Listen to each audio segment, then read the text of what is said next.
da gente disparar um julgamento, que via de regra é um julgamento ruim, negativo, a gente precisa usar, se valer da empatia para tentar imaginar o que o outro está realmente passando, né? Isso é fundamental como regra de convivência social, profissional, em família, como eu disse, entre os amigos, tá?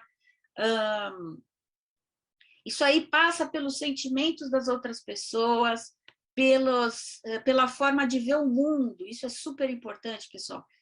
Cada um de nós tem uma formação, tem uma bagagem de vida, uma bagagem educacional, uma bagagem,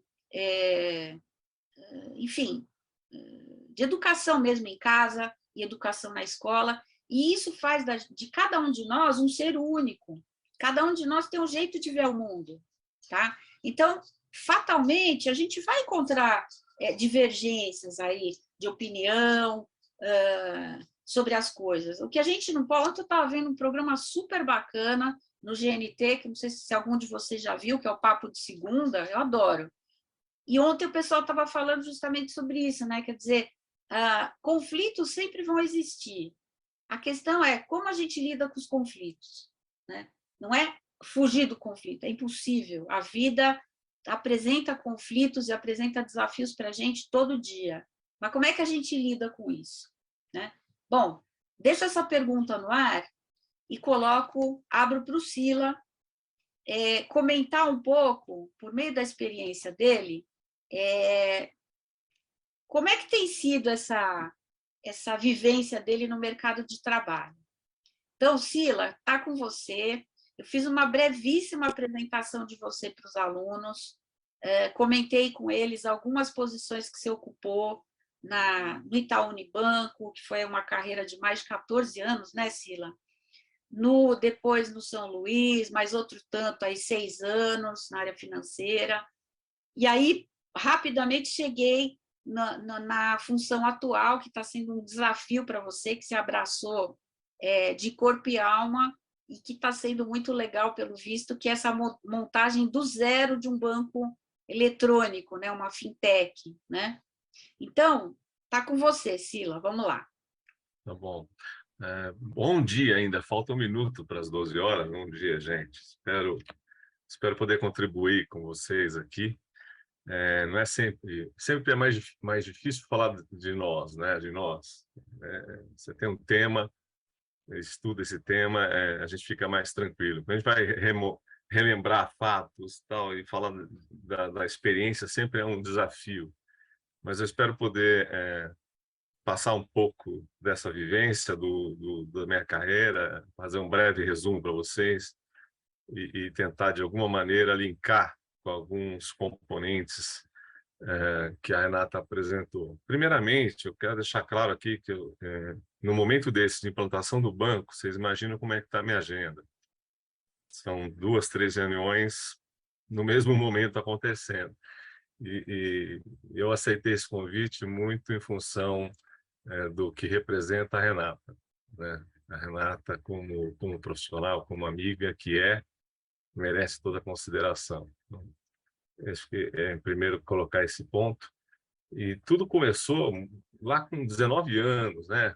Eu era bem mais novinho que hoje, né? Com 19 anos, depois de ter trabalhado com a minha família e ter começado com 14 aproximadamente, né, a vida profissional, com 19 anos eu fui para o Unibanco.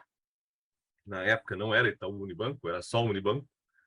E comecei na área de operações lá, muito, né, com pouca bagagem, né, apenas estudo, mas profissionalmente falando, pouca bagagem, e aprendi muito ali. Foi uma escola profissional, né? Durante 29 anos, Renata, eu trabalhei no Unibanco e depois da Unibanco, então um pouquinho mais, né, do que os caras, né? Só o dobro, né? Só o dobro do que eu falei, né? Foram 29 anos, na verdade, mas sempre com uma evolução constante de carreira, sempre com novos desafios. Então, algumas pessoas falam assim, mas pô, esse cara ficou 29 anos numa empresa? Nossa, esse cara é muito monótono, Cara, para com isso. Você tem desafios constantes, projetos para entregar, e assumindo várias funções ao longo do tempo, os 29 anos podem ser tão interessantes e tão rápidos do que qualquer 2 anos que você passe numa empresa onde você não goste do que você faz, né? E eu trabalhei sempre nas áreas de operações. A gente começava naquela época nos primeiros cargos de chefia e evoluindo ao longo da carreira.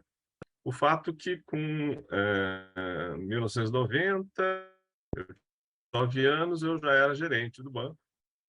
E depois, com 34 anos, eu fui talvez o superintendente mais novo que o Unibanco teve naquela época. Mas por quê? Como atingir isso?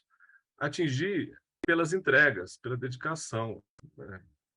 Não adianta você imaginar que você vai ter uma carreira meteórica de sucesso se você, de fato, não tiver entregas e não tiver a confiança daqueles que vão te escolher, né? E bom, algumas áreas a gente foi criando ao longo do tempo. Vocês devem lembrar de uma marca muito famosa do Unibanco, que o Itaú aproveitou, chamado Banco 24 Horas, né? O Unibanco até falava, a gente tinha 30 horas, né? 24 de maneira eletrônica aqui na central e 6 lá na agência, então eram 30 horas, e isso foi aproveitado pelo Itaú. Isso foi criado em 89, né? Eu participei na parte de operações da criação e acabei depois criando uma central, além de um projeto de otimização que a gente teve na época de automação bancária, que fez com que a gente reduzisse o custo enormemente do banco. Eu participei também da criação de uma central interna nos moldes do 30 Horas para dar o apoio para toda a rede de agências. Então, essas entregas é que foram capacitando. Existem dois tipos de perfis, isso eu vejo até hoje. Tem aquele profissional que é visionário, aquele cara que ele enxerga um novo mundo, uma nova metodologia, uma nova técnica, e que é fundamental para uma empresa, porque senão ela não se atualiza e não muda. E tem o profissional que entrega, aquele cara que vai lá para o projeto e faz a coisa acontecer da melhor maneira possível. Eu acho que esses dois profissionais são importantes para a empresa, né? E eles têm que se valorizar e se aprimorar nas suas características, né? Eu sempre fui mais o que entrega, né? Não aquele criativo ao extremo, né? Mas aquele que tem a persistência da entrega. Isso fez com que, ao longo do tempo, eu ganhasse a confiança de algumas pessoas fundamentais para a minha carreira. Então, aí já vai mais um ponto importante para vocês. Além daquela rede de contatos que você tem, qual é a qualidade dessa rede? Quem são as pessoas que ali vão contar contigo para um novo projeto? Vão lembrar do seu nome no mercado para te indicar. Tá? Então, a mulher fala, eu tenho uma rede de contatos extensa. Tá bom, mas quem te conhece de fato? Quem confia no teu trabalho? Esses são os caras que vão contar com você e vão te indicar para os desafios futuros, né? Então, isso foi algo essencial na minha carreira, porque até nessa última empresa que eu estou, foi por indicação de um profissional que me conhecia, que sabia o que eu podia entregar, né? Então, ao longo da carreira, é importante vocês cultivarem esses bons contatos, né? Os contatos que, de fato, vão ser úteis para vocês. Então, eu fiquei por 29 anos no banco, várias áreas. Aí, vocês são novinhos, não vão lembrar, mas houve um plano chamado Plano Real, em 94, fez com que os bancos tivessem que mudar suas características. O banco ele ganhava dinheiro no Open. A inflação era tão alta que cada noite que passava, o banco já ganhava dinheiro, não precisava fazer esforço nenhum. Mas aí acabou. O Real fez com que o banco voltasse na sua essência, que era o quê? Emprestar dinheiro e ganhar dinheiro com juros. E aí eu fui convidado para montar, depois daquela central que eu comentei com vocês, de uma área responsável por formalizar, realizar todos os contratos do banco. E aí eu fui para superintendente com esse desafio, fui promovido na época, com 34 anos, e a gente foi absorvendo vários produtos, criando várias operações e botando de volta o banco naquilo que é a sua essência, que é emprestar dinheiro. né? Nessa área eu fiquei por 10 anos, né?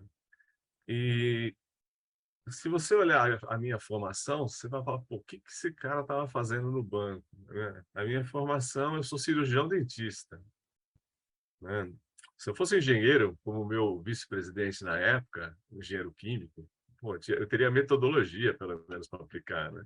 Não, dentista. O que eu tinha, no máximo, era dedicação, né? Porque ser dentista também não é fácil, né? Ficar em pé o dia inteiro ali, todo torto, e com a visão focada e tentando fazer o melhor. Acho que na essência era a dedicação para chegar lá que acabou sendo usada. Mas aí eu comecei a perceber que a carreira começou a dar certo. E aí, eu ia continuar só com essa formação, né? Aí eu fui fazer MBA em administração pela Dom Cabral, né? Ou seja, era um conhecimento que eu não conseguiria pesquisar sozinho. Era um conhecimento que eu precisava ter ali um certificado de formação. Não bastava ali uma educação continuada, autodidata. Não, eu tinha que ir lá no caso, pagar. Na época era caro o MBA. Mas eu, pelo trabalho feito, então, nas áreas que eu contei para vocês, o banco fez uma seleção para um MBA interno, né, que me economizou aí uns 40 mil naquela época. E de 500 pessoas que colocaram seus nomes interessadas, o banco selecionou 33, né? Eu fui agraciado nessa seleção e fiz o MBA ainda sem custo para mim, exceto alguns custos menores, sem custos relevantes. Mas eu comecei a ajustar o quê? Ajustar a minha formação ao meu plano de vida. Foi em 2000 que eu fechei meu consultório, depois de 13 anos, para me dedicar ao MBA e ao banco, né? E foi uma guinada, uma decisão. Eu gostava das duas coisas, talvez um pouco mais do banco, né? E isso facilitou muito a minha decisão de ir para esse caminho. Em 2004, eu fui convidado pelo banco para um desafio na área de contabilidade. E aí, eu não era contador, então eu tinha experiência na área, conhecia a contabilidade bancária, mas não como contador. Aceitei o desafio, fiquei até 4 anos nessa área, consegui realizar o projeto que foi destinado, mas aproveitei também para fazer um curso de contabilidade. Então, que eu queria ter ficado também, e fui estudar contabilidade. Hoje também sou técnico em contabilidade, né? Não é um curso de graduação, mas me permitia, pelo menos, aprofundar um pouco mais as minhas análises sobre as contas, sobre as conciliações e tudo que refere ali à contabilidade. Foi muito útil também. Aí, em 2008, uma crise enorme envolvendo uma das áreas do banco com a tecnologia, me convidaram para criar um escritório de projetos para poder atender essa área, que é a área nossa jurídica, porque ninguém estava conseguindo atender essa área. Ok, vamos lá, vamos entregar. E aí eu falei assim, não dá para montar um escritório de projetos sem não entender a fundo o que é isso. Aí fui para a GV, fazer um curso de gestão de projetos na época na GV. E me inscrevi também como PMO para me aprimorar e entender a metodologia e aplicar. Conseguimos montar esse escritório. Durante 6 meses, a gente conseguiu fazer as entregas, ou grande parte das entregas que estavam encalhadas, vamos dizer assim, até que o Itaú comprou o Unibanco em 2009. Você fala, é fusão? Não, foi compra. Comprou, de fato, o Itaú em 2009, comprou o Unibanco, e aí houve toda uma decisão de quem ficava, quem não ficava na empresa, e eu, com 29 anos, acabei saindo. A gente teve uma divisão muito clara ali naquele momento, isso é importante vocês saberem, porque vocês vão passar talvez por fusões de empresa também. O que aconteceu foi aquelas diretorias cujos titulares eram oriundos do Unibanco, mantiveram suas equipes de confiança do Unibanco.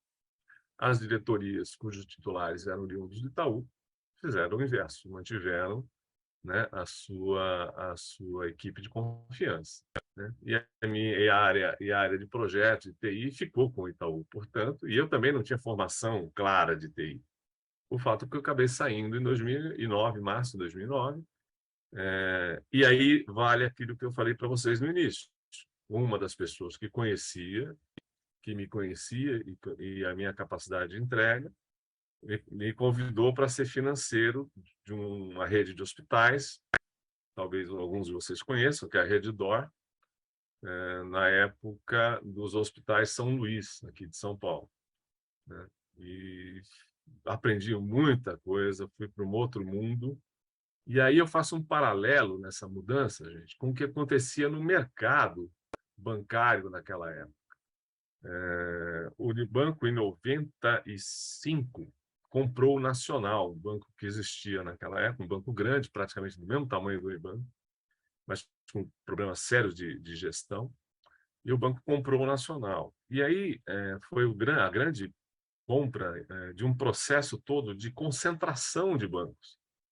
Então, o mercado brasileiro tinha lá 100, 150 bancos. Se você olhar depois de 15 anos, nós ficamos com 5 grandes bancos, basicamente, né? E isso fez com que esse mercado de trabalho fosse concentrado, né? Você tem aqui Caixa Econômica, Banco do Brasil, estatais, você tem aqui Itaú, Bradesco, Santander, são 5 grandes bancos. Mas isso não era a realidade. O que aconteceu com esse mercado? Muita gente que era bancário teve que buscar outras, né, outras carreiras, vamos dizer assim. Isso foi acontecendo ao longo de um bom tempo, estamos falando aqui de 15 anos, mas é fato que esse mercado reduziu muito. Quem tinha experiência de banco acabou tendo que procurar outras carreiras. Eu fui um deles. Fui para o lado da área financeira e fui trabalhar em hospital.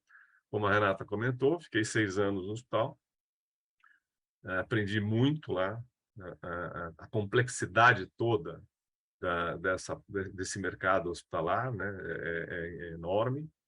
Você está falando de hotelaria, você está falando de parte técnica, equipamentos, a parte médica, enfermagem, e tem uma série de fatores. Se você pegar uma conta hospitalar, você vê o quanto ela é complexa, né? Mas foi uma experiência muito bacana. E em 2014, com aqueles 29 anos, mais um pouco, mais esses 6, eu estava pronto para aposentadoria. E eu vou ser muito claro para vocês, depois de trabalhar desde os 14 anos, por 36 anos, eu achava que ia ficar de boa. Vou aposentar, vou ficar de boa, vou cuidar da minha chácara. E foi em 2016, depois de 2 anos aposentado, eu trabalhei mais 2 anos, eu falei, não, chega. Aí conversei com o hospital, meu salário não era pequeno, já havia um certo interesse da parte deles também de que eu me aposentasse. Falei, ótimo. Fiquei 2 anos curtindo uma vida que eu sonhava, né? Interessante isso, né? A gente sonha um dia estar em sombra e água fresca. Mas aí quando você está na sombra e água fresca, você percebe e fala, porque estou sentindo falta de ser útil, estou sentindo falta de fazer alguma coisa. Não dava mais para ficar cuidando só de planta, vivendo de juros, porque também os juros já eram menores do que eram, então você já não tinha aquela toda, não, e voltei através de um contato dos mais inesperados, dentro de um trabalho social e espiritual que eu estava fazendo junto com a minha esposa. A gente conheceu um casal, tinha uma empresa financeira. Ele um trabalho social e falou assim, pô, você parece ter o perfil que eu preciso lá na minha empresa. E foi assim que eu acabei virando de um financeiro de hospital para um financeiro de uma empresa de turismo. E ficamos ali durante 2 anos, aproximadamente, saindo na pandemia, quando as empresas de turismo praticamente encerraram suas atividades, né? Tive que aprender fazer muitos cursos da área, tive que depois fazer cursos da área de turismo, da área de agroeconomia, porque essa empresa, apesar de turismo, ela estava ligada ao agronegócio, ou seja, você acaba ao longo da sua carreira, tendo que buscar o teu conhecimento para que você possa ter uma performance cada vez melhor e possa se enquadrar naquele ambiente que você está, né? Maio de 2020 veio a pandemia, né? E essa empresa praticamente só não encerrou a atividade porque ele tinha uma fazenda e manteve 2, 3 pessoas só na equipe, e os outros 20 saíram. E eu fui um deles, fiquei 10 meses. Diferentemente dos outros 2 anos, nos outros 2 anos nem currículo eu mandei, porque eu achei que ia parar, né? Nesses 10 meses, não, eu busquei os contatos para tentar me colocar. Mas aí olha o mercado como ele é bom nessa hora, né? O Banco Central, em 2010, começou a abrir o mercado, preocupado com essa concentração que eu tinha comentado, abriu na parte de emissão de cartão de crédito, foi abrindo, e aí, né, a gente chega aí no final da década passada com o nascimento das fintechs. Aí você começa a perceber o quê? Novos bancos, bancos digitais, sendo criados em resposta justamente a essa abertura do Banco Central, né? E aí nós tivemos, no ano de 2021, entre 19 e 21, durante a pandemia, vamos dizer assim, 3 bancos foram autorizados a se tornar bancos múltiplos, ou seja, não apenas instituições de pagamento. Tem uma diferença entre essas duas formas de constituição de empresa, e esses 3 bancos foram o C6, o Nubank, e uma marca que talvez vocês não conheçam, chamada Afins. Esses 3 bancos foram autorizados a se tornar bancos completos, né?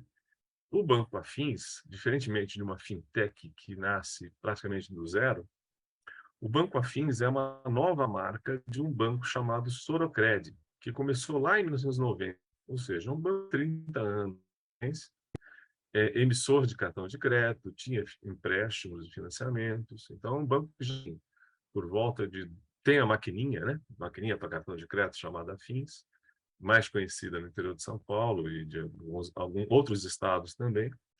É um banco que tem 2 milhões de clientes, né? Então, vocês não vão perceber uma propaganda massiva da Afins gastando uma verba que ela não possui para fazer propaganda para abrir conta, porque, na verdade, ela já tem 2 milhões de clientes, né? E a gente logo, logo vai para o mercado com essa marca aí, abrindo um novo banco digital para todo mundo. A gente começa lá em 21, o Banco Central autorizando, isso em março de 21, e eu entrando na empresa em abril de 21. E essa entrada foi por uma indicação de um vice-presidente lá do Unibanco, que conhecia o meu trabalho, e quando a Afins precisava de alguém com experiência em operações bancárias, alguém que conhecesse produto bancário, o meu nome surgiu, depois de 11 entrevistas, né? Ou seja, eu passei por entrevista por todos os executivos da empresa. Eu fui contratado há foi em abril, cerca de 1 ano e meio atrás, né? E aí você percebe que o teu conhecimento acumulado, ele te garante ali, vamos dizer assim, 70% do que você precisa. E o resto, você tem que correr atrás. A diferença é que eu estava correndo atrás em cima de 30. E as pessoas que não têm nem os 70, né? Como vão contribuir nessa hora? Então, eu fui atrás de produtos bancários que, quando eu parei em 2009, não existiam. Vou dar um exemplo para vocês, o Pix. Não existia Pix. E hoje ele é fundamental. Você não abre um banco digital hoje se você não oferecer Pix para os clientes, né? E aí, qual a fonte? Como buscar esse conhecimento? O ponto que eu quero deixar para vocês aqui, né, quando você busca o autodidatismo, é que você busque na fonte correta. Quando você fala do mercado bancário, você tem o Banco Central do Brasil, as normativas estão todas lá. Você tem a FEBRABAN, ou seja, você tem órgãos oficiais, que de fato são aqueles que vão te inspecionar, que vão te cobrar, e aqueles que vão fazer, de alguma maneira, auditar se você está seguindo as suas normas. Então, eu tenho uma fonte confiável de busca de conhecimento, que é o site do Banco Central do Brasil, especificamente no caso do Pix, tem até uma página, né, um grupo de conteúdo muito extenso sobre o Pix. Esse foi um exemplo, mas eu tenho outros que eu tive que buscar. Também conhecimento, e o que não dá é para a gente buscar conhecimento, você tem certeza da fonte, você tem certeza daquilo que a gente está, do local que a gente está pesquisando, né? porque senão esse conhecimento pode estar incompleto ou até mesmo falso, né? Então, isso facilitou muito. Mas o fato é que eu vivi nesse 1 ano e meio experiências que, mesmo ao longo da minha vasta carreira, eu não tinha vivido, né? A experiência de você transmitir o teu conhecimento de uma maneira intensa. Quando eu falo para vocês que eu tenho, às vezes, 2, 3, 4 reuniões, é por quê? Porque dentro do método ágil, eu tenho lá alguns POs que estão tocando os projetos, que nunca viram banco na vida, né? O máximo que eles têm conhecimento de banco é abrindo uma conta digital. Então, eu me dedico grande parte do meu tempo, tá?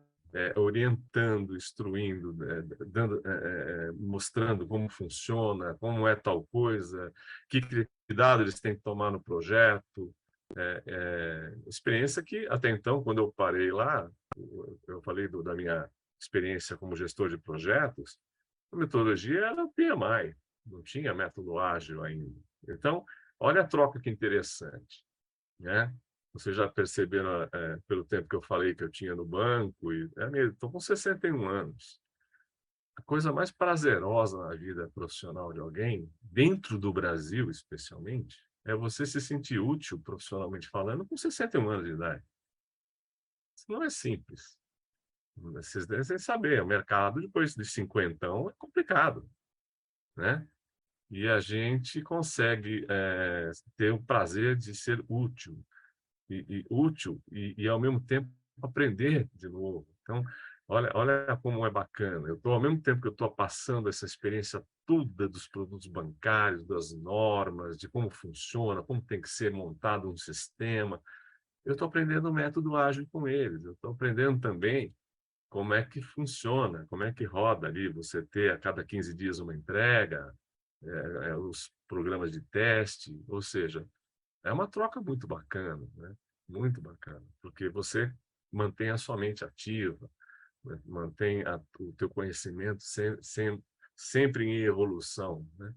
Então, o autodidatismo ele acontece também nessa situação, não na busca daquela normativa do que você ainda não viu, mas também na troca que você tem com teus colegas ali, que são especialistas em outros temas, né?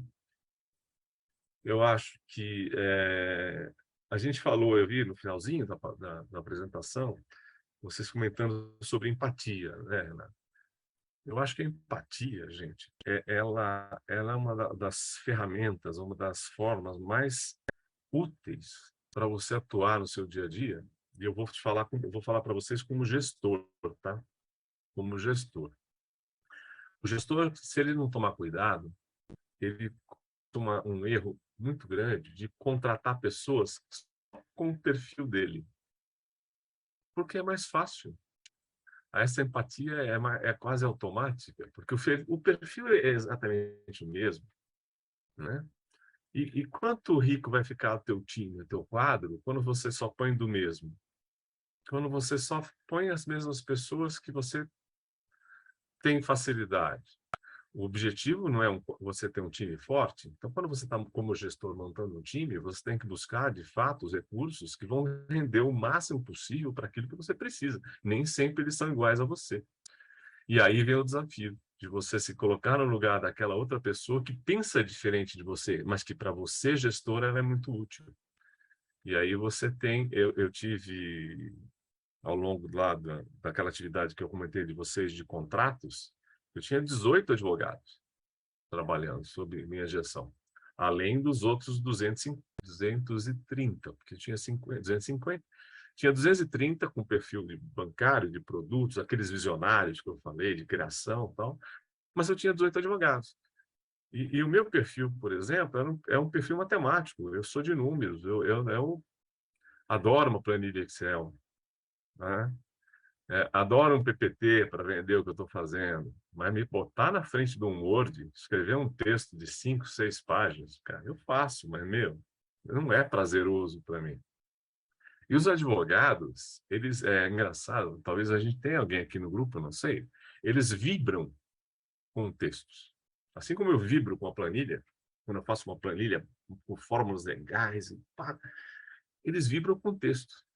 E às vezes eu estava na minha mesa e vinha um advogado com um texto assim, olha, Cila, olha como ficou lindo esse texto, olha, dá uma olhada aqui. Aí eu lia realmente o texto belíssimo, muito bem escrito e tal. Para mim, cara, o texto, para eles, era uma obra de Picasso, né? E eu falava eu percebendo esse perfil, o que eu dizia? Maravilhoso, você se excedeu, o teu texto está lindo, estou vibrando, vibrando, porque eu queria buscar essa empatia, mas no fundo, se me trouxesse um Excel maravilhoso, eu vibrava. Então, esses são exemplos que o gestor tem que se dedicar para buscar, de fato, o melhor, a melhor interação com a equipe e, para ser muito sincero, tirar o melhor de cada um para que a equipe possa render o máximo possível. Com empatia, você se coloca no lugar do outro, entende a vibração dele nesse exemplo, né?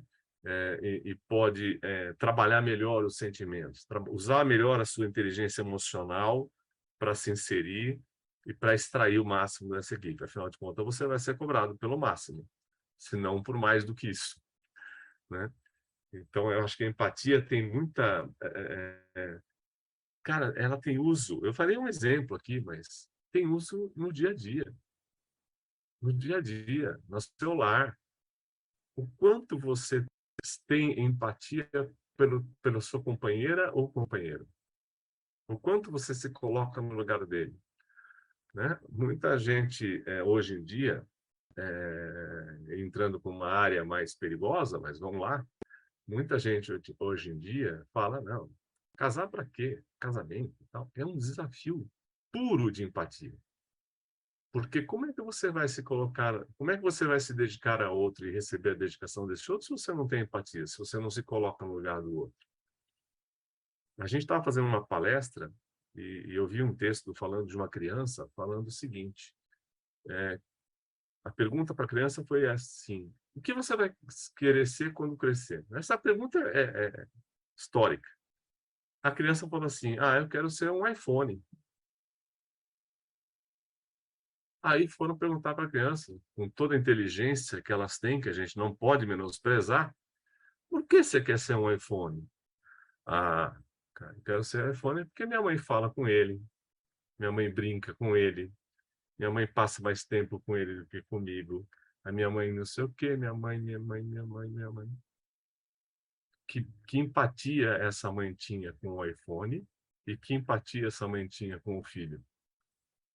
E eu já vi mulheres chorando porque não tinham horas para se dedicar com o filho, porque eram muito dedicadas no profissional. Ora, e na hora que ela tinha, ela estava com o filho ou estava com o iPhone? A dedicação vai pela quantidade de horas ou pela qualidade da dedicação que você tem naquele momento? Muito mais pela qualidade, né? Então, a empatia é fundamental, gente, na vida da gente. Com o filho, com o companheiro, com os pais. Os pais pensam diferente. De fato, eles não têm a mesma experiência de vocês. Eles têm outras experiências. Agora, o quanto nós temos empatia para nos colocar no lugar deles e entender como eles são, né? E reconhecer como eles foram conosco também. Acho que no finalzinho, tá, gente? Eu acho que vocês se aprofundaram muito mais do que isso, mas eu quis comentar um pouco porque eu achei o tema interessantíssimo e eu não podia deixar de falar, né? Comentei sobre o mercado, comentei um pouco da carreira, um pouco do banco, dessa experiência nova para vocês. Acho que faltou um pedaço só que eu gostaria de falar, e eu falo isso muito com a minha equipe, sobre felicidade, né? Muita gente busca a felicidade, né? Eu quero ser feliz. O que é a felicidade? O quanto você de fato é feliz só superficialmente ou nas suas entranhas? Você é feliz só porque você posta coisas bacanas na rede? Ou você está de fato feliz? E a busca de felicidade, eu vejo ela em 3 grandes aspectos, para você se tornar uma pessoa de fato feliz. A realização profissional, essa é uma delas. Se você faz o que você gosta, se você se realiza naquilo que você faz, né? E hoje em dia tem muitas carreiras hoje que estão precisando de gente. Eu estou falando, por exemplo, nessa questão o que a gente precisa hoje de POs para tocar projeto, de gente de devs para desenvolver projeto. Tem algumas carreiras que estão muito aquecidas. Se é uma carreira que você gosta, que você se realiza naquilo, está unindo o útil ao agradável, né? O mercado precisa e vocês gostam daquela atividade. Paulo, segue em frente, porque é um belo caminho, né? Quando não gosta, o mercado não tem a vaga, acontece como aconteceu comigo. Você tem um pico, de repente você tem tem que se adaptar a uma nova realidade de mercado para depois voltar, né? Então, a realização profissional, você se sentir realizado, né, que pode ser um belo texto, pode ser uma bela planilha, pode ser entrega de projeto, aquilo que te realiza enquanto profissão, né? O outro ponto é a realização pessoal. Eu vejo muita gente realizada profissionalmente infeliz na vida pessoal. E ela não será um ser completo se ela não tiver a visão desses três aspectos. E o pessoal é fundamental. O que te deixa feliz como pessoa é ajudar o próximo, é ter um bom relacionamento com uma companheira, com um companheiro, é ter filhos. Então, não desprezem isso. Sabe? Tem tempo para tudo. Para a realização profissional, para a realização pessoal. Porque quando vocês chegarem lá nos seus 40, passei já 20 disso, vocês vão sentir falta daquilo que vocês ainda não têm. E aí eles falam da crise dos 40, porque vocês vão querer fazer aquilo que vocês não fizeram antes, tá? E a outra questão é a realização espiritual. Como você é enquanto pessoa, enquanto pessoa espiritualizada. Não importa aqui qual é, tá? Eu sou católico. Um outro pode ser protestante. Não quero entrar nessa seara. Mas o quanto você se realiza espiritualmente falando. O que te dá forças como ser humano quando o mundo te pressiona?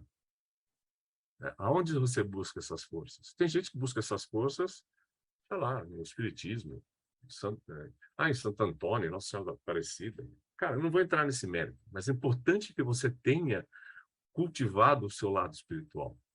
Isso é fundamental, porque quando nada em volta parece fazer sentido, é no lado espiritual que você vai buscar a sua força. Por isso que algumas pessoas se dedicam tanto a São Francisco, a Nossa Senhora, ou a Deus, ou ao Espiritismo, que seja, não importa que qual, mas ele vai buscar ali uma fonte de sustentação, né? E isso é importante quando você mantém uma família também com um lado espiritual. Porque é o lado espiritual que pensa na ajuda ao próximo. Não é o penso muito aqui no próprio umbigo, né? E o profissional está muito na profissão. Mas como é que você ajuda o próximo? Como é que você se rejuvenesce ajudando o próximo? Isso é um lado espiritual. Eu acho que acho que a realização se dá nesses três ângulos e é muito natural. Eu, dos meus 20 até os 30 e poucos anos, eu só pensei no profissional. Só, muito claro. Falhou. Tanto que eu fui conhecer minha filha, brincar, estar mais próximo dela, quando ela tinha 5 anos de idade. Hoje eu sinto falta de ter brincado mais como é aquele cheirinho de bebê, por exemplo. Não volta mais, eu não vou ter mais essa experiência. Então, o que eu posso passar para vocês é isso. Existem momentos que você vai ter que buscar cursos que te deem certificação, existem momentos que você vai ter que ser autodidata, como é o meu caso, estou tendo que aprender Pix, que é da minha área, mas eu não tinha vivido isso, né? Mas e há momentos onde você tem que olhar o próximo como alguém que você ama, né? Quer queira para você ter empatia com ele, quer queira para você também poder, de alguma maneira, ajudá-lo para realizar também o teu lado espiritual. Eu não sei, eu devo estar até com tempo ainda, mas eu queria abrir agora para, se vocês têm alguma questão, alguma curiosidade, fiquem à vontade. Acho que a gente tem um tempinho ainda, né, Renata, para abrir para Temos, pergunta. opa!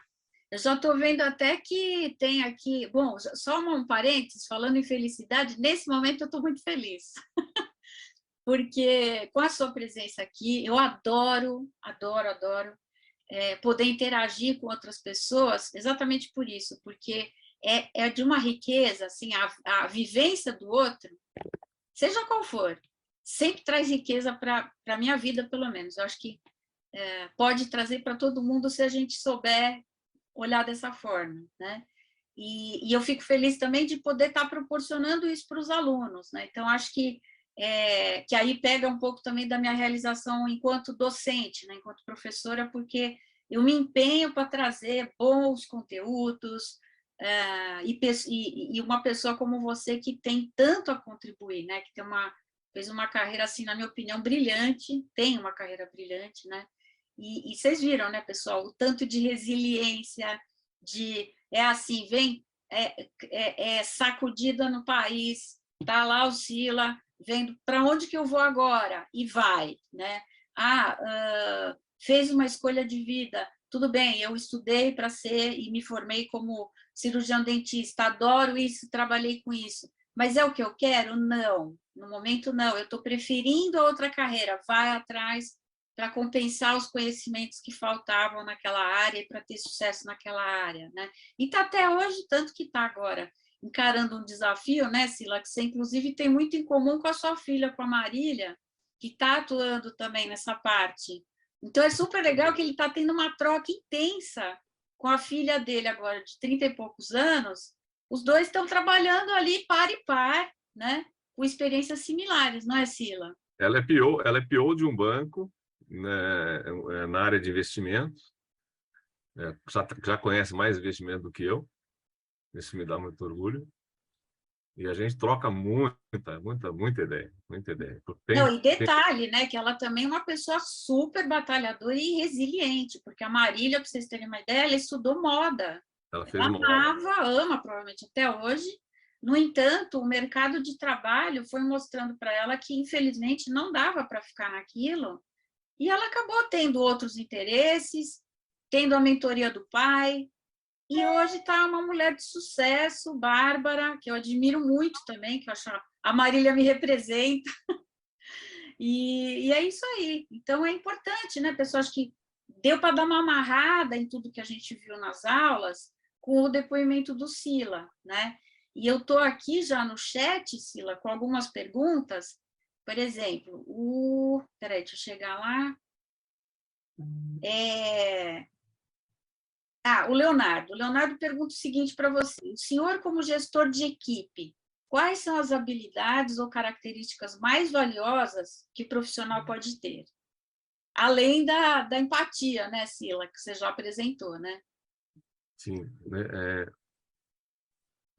são várias, né? Como gestor, eu comecei como gestor muito cedo, né? Eu acho que o primeiro, você tem fases de gestão que aconteceram ao longo do tempo, né? Quando eu comecei lá atrás, com 20 anos, 20 e poucos anos, você não era muito de cima para baixo só, era uma gestão que pouco se importava com a equipe, apenas cobrava. Uhum.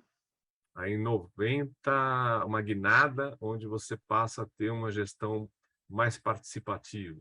Então o gestor teve que, alguns não conseguiram aprender, foram demitidos porque não aprenderam a mudança.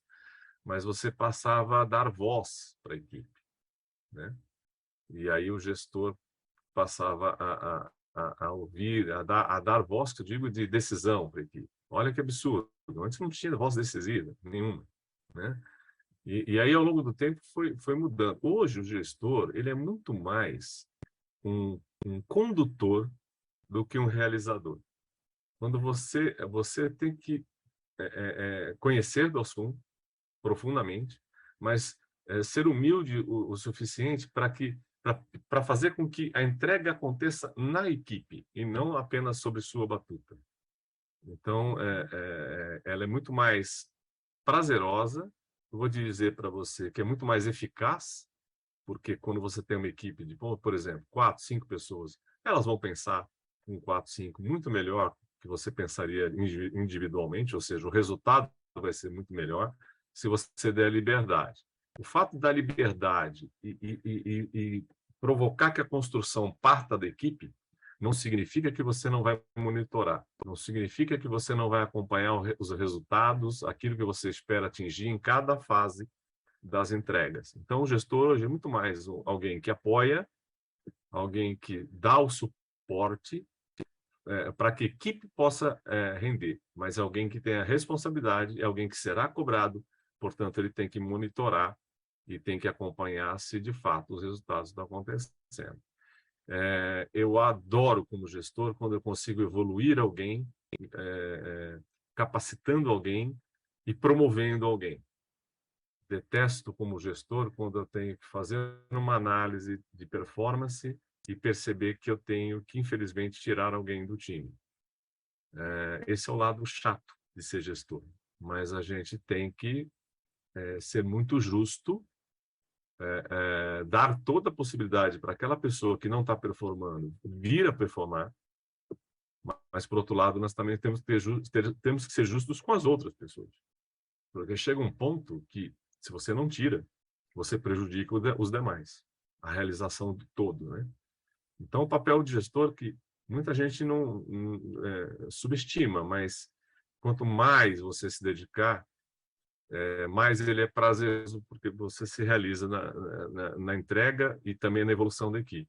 Eu adoro gestor, e tem um material extenso, tá, de treinamento, que você pode buscar, viu, Leonardo, para se aprimorar cada vez mais nisso, porque requer muita dedicação. Um bom gestor, ele tem que se dedicar muito, tá? No saber fazer um feedback firme, mais amoroso, para buscar a evolução das pessoas e não a destruição delas, ter a empatia para, às vezes, entender que aquela pessoa pode até sair um pouco mais cedo para resolver um problema pessoal. Por quê? Porque você tem ela aqui, ó, na equipe, para num outro dia ficar até mais tarde, compensar e te fazer a entrega que você precisa. Então, são várias atitudes e ferramentas que você tem como gestor para extrair o máximo das pessoas.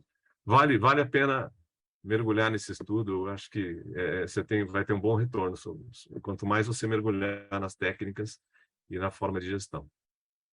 E não é à toa, né, Sila, que eu como estou aqui como prova que eu conheço várias pessoas que se tornaram, tive a oportunidade de conhecer várias pessoas que se tornaram suas amigas e seus amigos, apesar de terem sido subordinados a você, por conta da sua forma de gerir, né? Quer dizer, não foi aquele gestor, eu mando e acabou, pessoal, vocês têm que fazer porque é isso, né?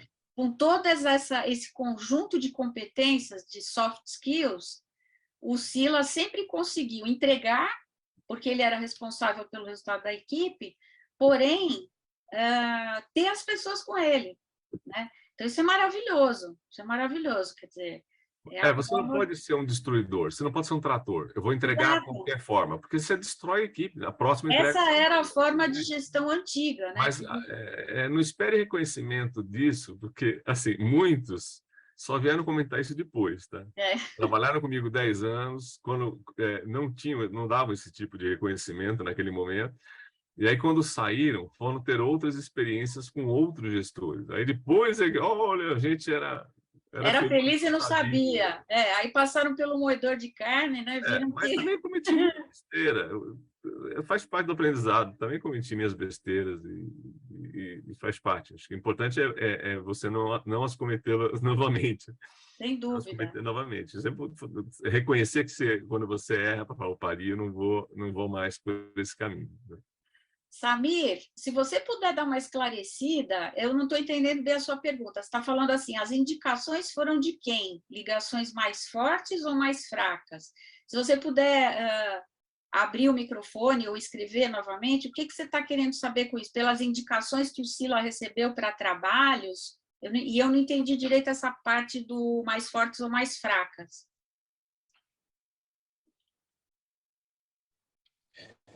Oi, tudo bem? Não sei se minha internet está muito boa, mas é exatamente isso. Eu quero saber quais são as ligações, as indicações, se foram amigos ou pessoas que não eram ligações fortes, né? Vamos Ligações lá. mais fracas. Prazer te ouvir. Prazer. Até porque talvez não seja da sua família, mas quando eu era menino, o primeiro terninho que eu ganhei foi de uma loja da Zogby, viu? Vamos lá.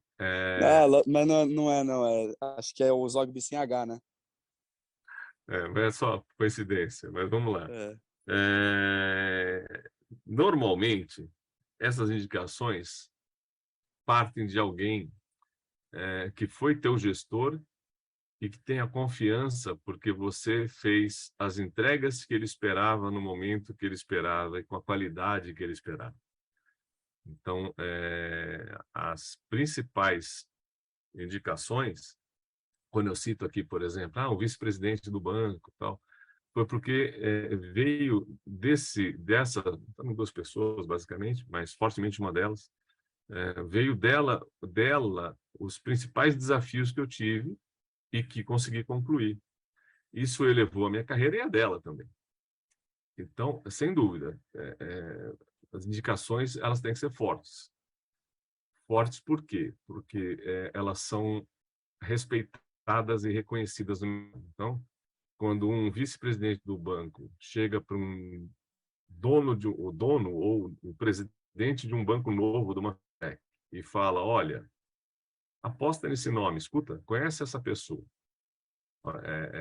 Olha só o peso que tem uma indicação dessa. Ele foi um vice-presidente do Itaú Unibanco, falando com o presidente de um novo banco, diz, escuta o cara, vai lá conhecer.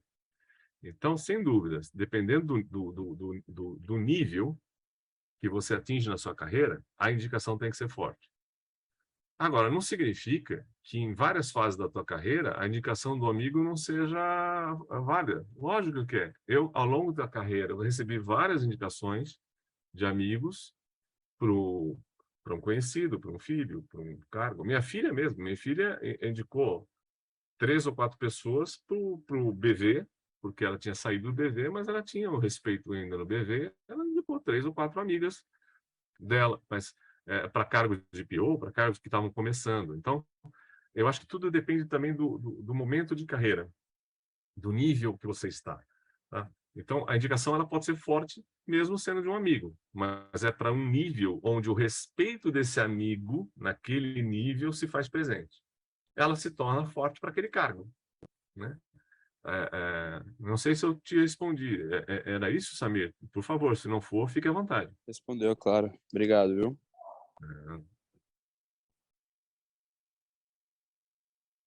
Lanza, que diz o seguinte, qual foi a maior adversidade que você teve durante a sua carreira e como é que você conseguiu lidar com ela?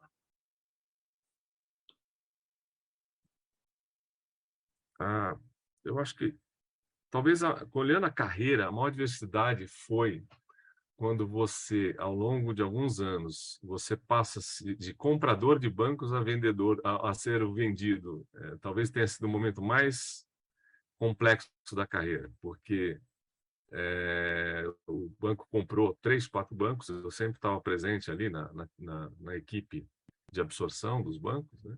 Mas quando chegou em 2008, que ele foi comprado, ali foi talvez um momento de ruptura. Então, você imagina uma carreira ascendente, você sabendo que você não seria demitido se não fosse por essa situação. Não seria por entrega, por performance, mas a situação foi por o banco ter sido vendido. Né? E ali, você, depois de 29 anos numa empresa, você se vê solto no mercado. Então, ali foi talvez o momento mais crucial da minha carreira, e nesse momento eu tive apoio da minha esposa, porque eu cheguei arrasado em casa, e o que você espera quando você está arrasado é que uma pessoa te suporte no sentido de sustentação e não te detone. Ela podia chegar e falar, você é um fracassado, você perdeu o emprego, lá, como é que você vai pagar meu cartão de crédito? Ou ela podia falar como ela fez, calma, conheço a tua competência, sei que em pouco tempo você vai estar empregado, né? E esse é o lado pessoal e o lado espiritual, porque Deus, quando fecha uma porta, abre outra em seguida. Percebe a importância dessas coisas que eu falei?